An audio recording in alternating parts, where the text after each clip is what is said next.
आई है जब सजनमा मुलाकात हो जाई। आई है जब सजनमा मुलाकात हो जाई।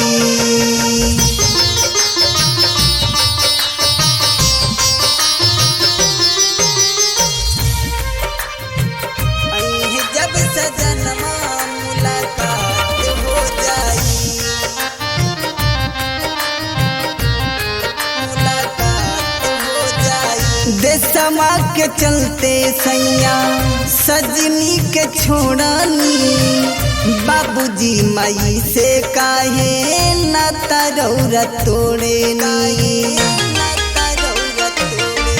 हाँ देशमा के चलते सैया सजनी के छोड़नी, बाबूजी माई से काहे नाता रौरा तोड़े नी।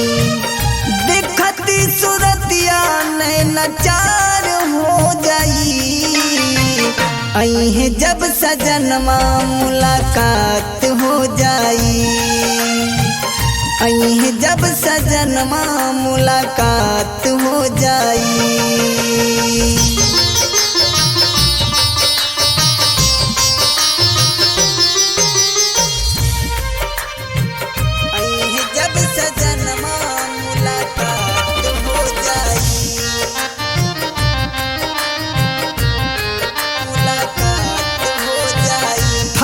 के नौकरिया छोड़ी रही रौरा घर में, नहीं सुख चाही हमरा जिंदगी के दौड़ में।